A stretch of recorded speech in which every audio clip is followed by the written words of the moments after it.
Okay, so today we are going to begin the conversation regarding the Asian Indians, both in the United States, but also to Canada as well, right? And when we think about Asian Indian immigration to the United States, there is a mischaracterization generally regarding Indians in the United States. One of the earliest sort of Indian immigration to the United States were not Hindus, as may be the case in the post-1965 period, but they were rather Sikhs, right? And I'll talk about the distinction between the Sikhs and Hindus, even though a great majority of the Indian population identify themselves as Hindus in terms of the religion. The early immigration of Asian Indians to the United States, particularly between 1900 to 1917, the great majority of them, some 85% of them were Sikhs, right? And 13% Muslim, and only about 2% were Hindus. So this is an old map of the Indian Empire during the British sort of occupation of Indian subcontinent, right? All of the sort of the pink area had been dominated by the British, that included great majority of this Indian subcontinent, but also other parts of Southeast Asia as well, right? The British colonization in these areas, in the particularly 18th and 19th centuries, have been truly far-reaching, right? And their influence in so many of these countries has been well documented. This is a map of the sort of the modern day Indian subcontinent that has been significantly redrawn in terms of the political line, right?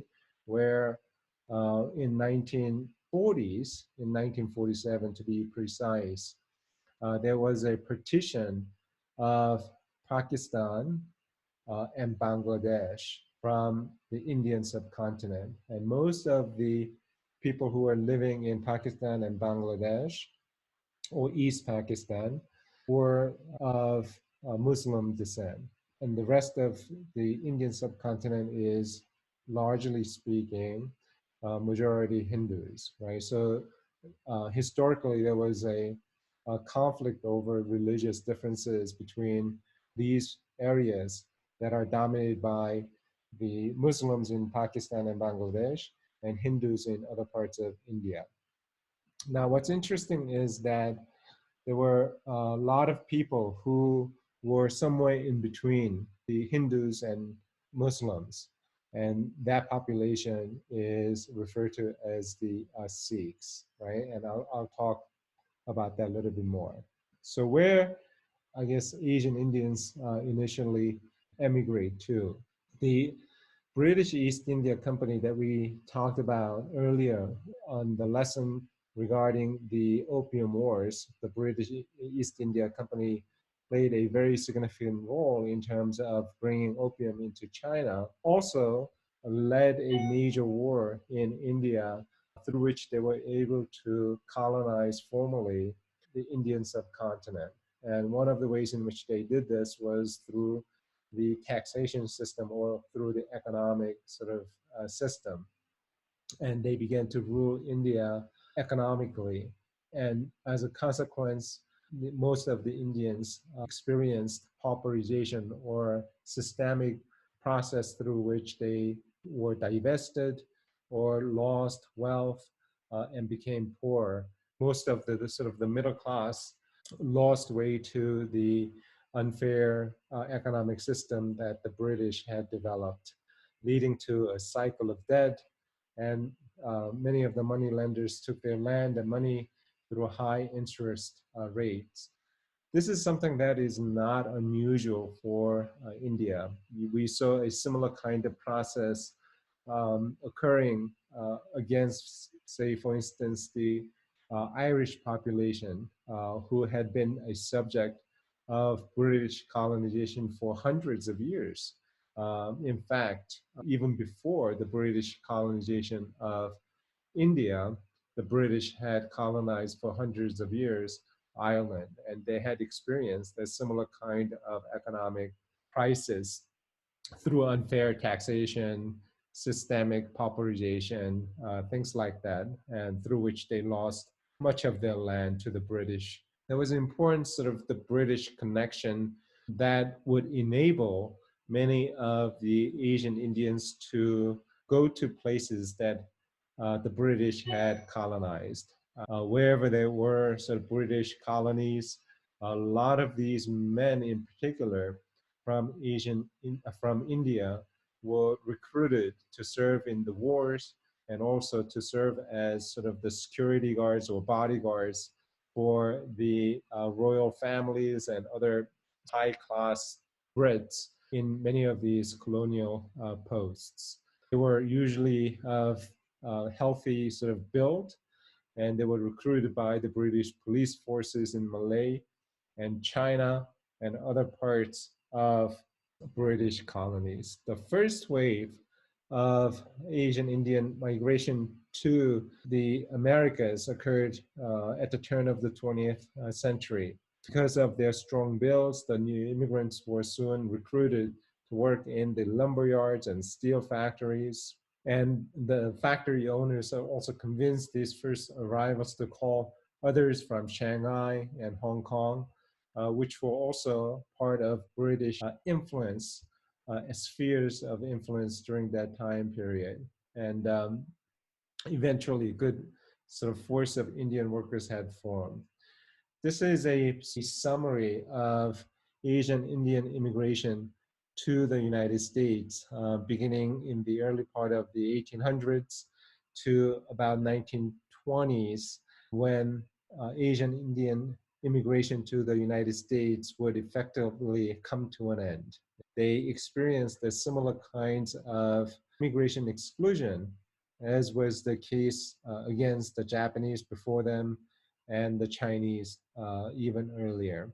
So if you take a look at the actual number of immigrants coming from India, it's not a whole lot, right? So you about 3,000, 7,000, about 8,500, about 9,000 people actually from Indian subcontinent entered the United States throughout this 100-year period, right? So you're looking at, relative to other immigrant population, a very small number of Asian Indians. But they would play a very significant role in terms of their contribution in agricultural economy, but also in terms of law as well. And we'll talk a little bit about that. The contemporary Asian Indian immigration to the United States, by contemporary, I mean post 1965, you have close to 2 million Asian Indians living in the United States today. So this is a very, very dramatic, significant jump from the early days. And most of the Asian Indians today are not Sikhs, even though Sikhs are part of that immigration, but it's much more diverse in terms of their religious background. As I have mentioned, that most of some 85% of the pre-1930s Asian Indian migration to the United States were constituted by Sikhs. And I would like to pause here and then talk a little bit about what Sikhism is, right? Because I think most of us are unfamiliar with that religion. And maybe this is an opportunity for us to learn a little bit more in depth about what Sikhism is and how that impacts Asian Indian communities in the United States, past and also in the present context as well. So does anyone know what Sikhism is? From my understanding, it's like a blend of Islam and Hinduism. The turban that they wear represents they are peacekeepers, I think. That's the symbolism. And it's a very peaceful religion. Yeah, there are several things that characterize Sikhs, and uncut hair is one of those symbols, especially for men. And it's important to recognize that most of the Sikhs who came to the United States during this time period came from the region called Punjab. which lies on the northern part of India.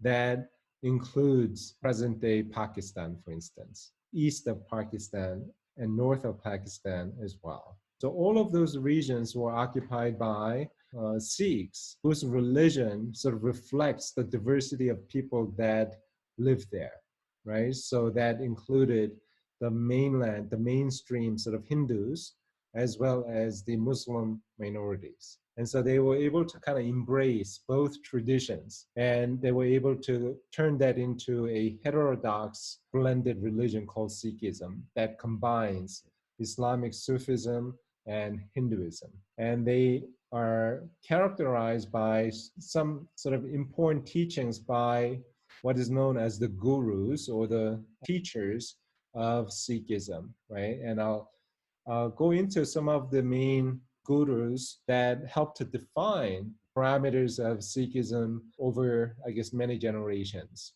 right? And so what is Sikhism then? It is, as I have said, a heterodox religion that combines the teachings of Hinduism and Islamic Sufism. It is worth noting that it represents a fifth largest religion. It's one of the major religions of the world. And the founder and the first Sikh guru by the name of the mystic Nanak in the 1469 to 1539 proclaimed monotheism, the provisional nature of organized religion and direct realization of God through religious exercises and meditation.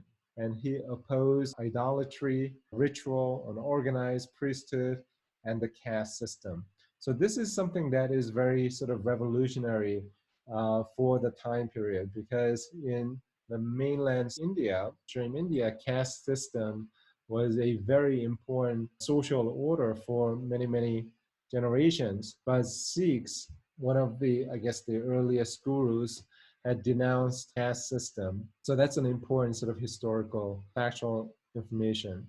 The fifth guru, by the name of Arjun, combined devotional poetry by earlier Sikh gurus and other prominent saints into the Sikh scripture, Adi Granth, which remains central to Sikh religious life, right? So there's a central text or scripture they continue to use in the present context as well, right? Under succeeding gurus, the Sikh community gradually united and began to develop military power.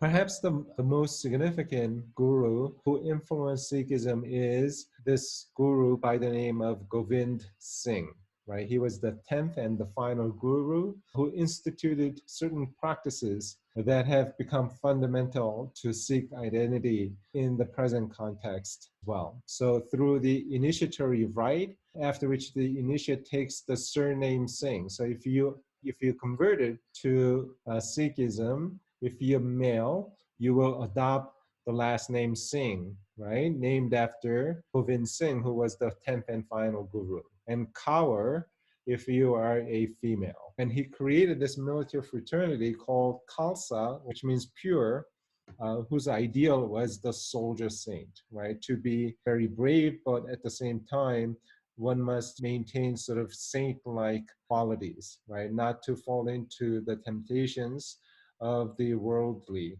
And he introduced the Sikh practices of wearing a turban, carrying a dagger, and never cutting the hair or beard, because these represented a crucial sort of elements of Sikh identity. Kara here means the steel bracelet. It represents strength or unity with God. Kanga is a comb for cleanliness. Kachera, which is an undergarment or undershort for sexual restraint and high moral character.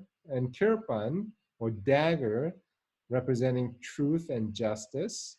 And kesh, uncut hair, means honor and dignity, right? These are all very important symbols of Sikhism that represent certain ideals that unified Sikh identity under the 10th and final guru, Govind Singh. So you will come across a lot of Sikhs living in the United States with the last name Singh, as well as Kaur. It is all tied to their sort of ritualistic practice of adopting certain sort of names under Guru sort of Govind Singh's influence. This is something that is commonly found among not only Sikhs in the United States, but other ethnic communities as well. And for many of these communities, religion play a very important center in terms of social and religious life. This was certainly true for the Koreans in the United States, because when they first went to Hawaii, the first thing that they did was to build a church. And for Sikhs, what is known as Gurdwara served as a temple, a religious sanctuary for most of the Sikhs. And one of the first Gurdwaras was established in Stockton in 1915. Here is a Gurdwara in Hong Kong and Kowloon. In every sort of major cities where Sikhs happened to immigrate on the heels of the British colonization of so many of these countries and cities. Between 1910 and 1915, the place of Gurdwara, or Sikh temple, became the center of the immigrant movement, primarily because 95% of the immigrants were Sikhs. They built these huge and elegant Gurdwaras in many locations, including Malaysia, Singapore, Hong Kong, and Shanghai. It also spread to Canada and the United States. It was built in Vancouver in 1908, Stockton, California in 1915, right? And the Gurdwaras provided shelter and food and social life to all immigrants without any consideration of caste, creed, or religion. This is a very important sort of principle, right? So when you go to the Sikh temple, your social sort of standing in the community in traditional Indian societies is not counted very much. People are considered equal before God. And so, that's a very important principles that combine Hindu and Muslim religious traditions, right? And they were also welcomed in these Gurdwaras. In Imperial Valley, the Sikhs were first had sort of resettled there in a city called the Yuba City, Sacramento, where there was a higher than sort of normal or usual concentration of Sikhs, and they were able to establish community and through mostly farming of peaches in this particular city.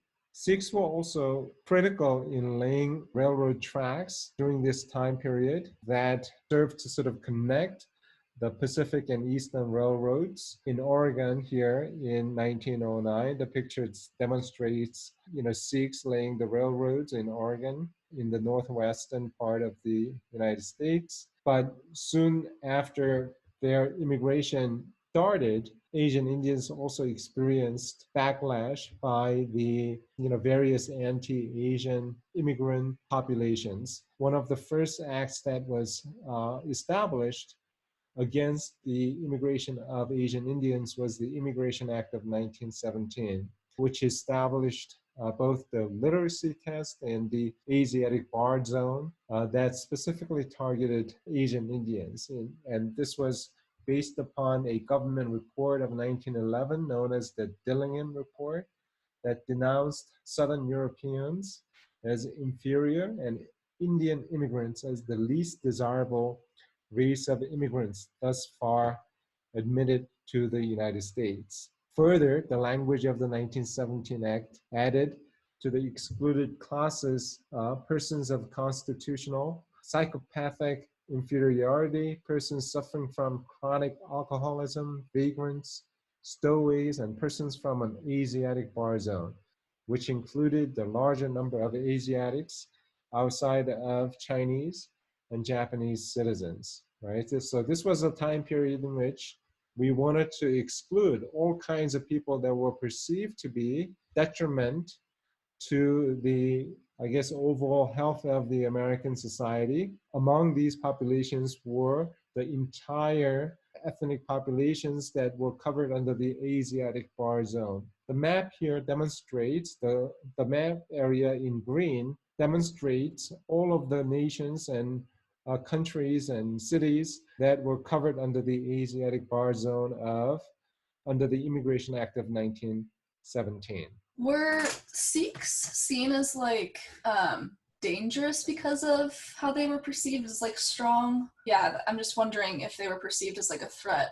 Well, that's an interesting question. I think that in the modern day, they're sort of misconceived as very sort of threatening because of the anti-Islamic ideas and the misperception of the Sikhs as sort of traditional or radical Muslims. And there is all kinds of anti-Sikh violence and mistreatments that happen all the time, right? From airports to communities. I mean, here in Colorado, I think there was a huge debate, a major sort of community controversy regarding whether or not to allow Sikh temple to be built. There was a huge sort of opposition against it. Even in our own sort of backyards, people have very little understanding of what Sikhism is, right? And because people are perceived as Muslims, have demonstrated their opposition to development of a critical mass of such a populations that people are not familiar with. The Asian Indian immigration to the United States was very insignificant in the sense of sheer number of people that came. We're talking about less than 10,000 people. But we passed through an act of Congress to limit and to target Asian Indians from immigrating to the United States. And this was 1917. When you compare to other immigrants that were coming in to the Ellis Island, you're talking about like not even 0.01% of other immigrant populations that were coming in. And yet they are perceived as a threat, whether it's economic threat, cultural threat, political threat, who knows, maybe all of the above. The perception and reality, I think, is a really an important issue for us to kind of reflect on. Actual threat, I'm not sure. I doubt that there was an actual threat because you're talking about 10,000 people. You're not talking about 10 million people.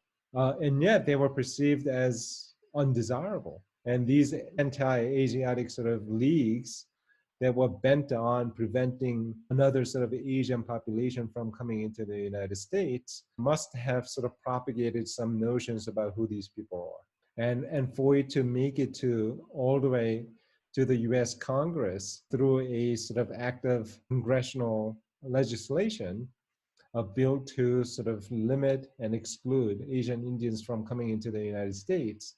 I mean, people had to kind of debate the merits and demerits regarding, why we needed to limit Asian Indian immigration to the United States when they were less than 10,000 people. So the political circumstances behind passage of this law are just as, I think, significant and important than the act itself. Also of significance is that this follows on the heels of exclusion of the Japanese before them through the Gentleman's Agreement, and also the Chinese earlier in 1882, the Chinese Exclusion Act. We begin to see a pattern of exclusion against the various Asian populations. And so that fact is also very important for us to consider. Why was there sort of this pattern of exclusion against Asian populations? And what does that mean historically? Why is that important? What were the economic and social political circumstances that would give a rise to,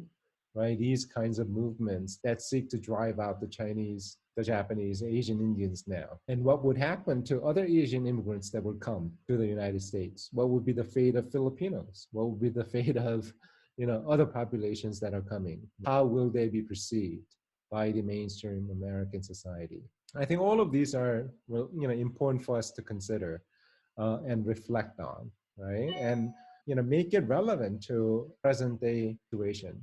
How is it learning about these experiences form us about, immigration policies today, or even social and political circumstances leading to immigration debates in the present context? We may be talking about different population, not necessarily Asian population, but I think the immigration debate is still a very important part of Americans' national identity. There's a lot to uncover here. Right? Let me share one more time a screen and a slide. 1924 National Origins Act was another act that followed the 1917 Asiatic Barred Zone Immigration Act.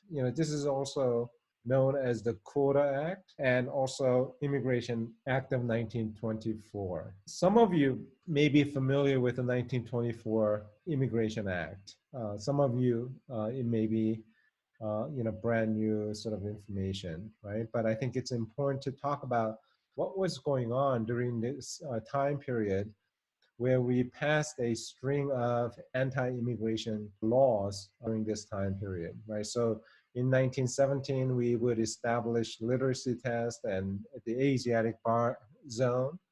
In 1924, we once again passed Immigration Act, otherwise known as the Quota Act or the Immigration Act of 1924. So does anyone know or have heard of this act, Immigration Act of 1924?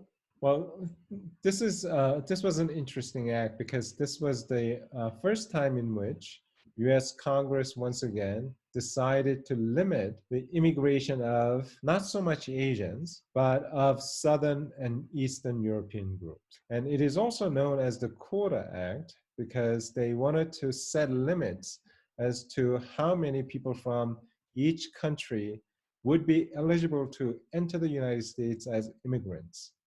Right? And they set this quota initially at 3% and then reduced to 2% per country based on the immigrant populations that were already resident in the United States. So if there were 100 Germans, for instance, living in the United States, the immigration quota for Germany would be 2 per year. If there were 1,000, it would be 20 people. If there were 10,000, it would be 200. If there were 100,000, it would be 2,000, so on and so forth.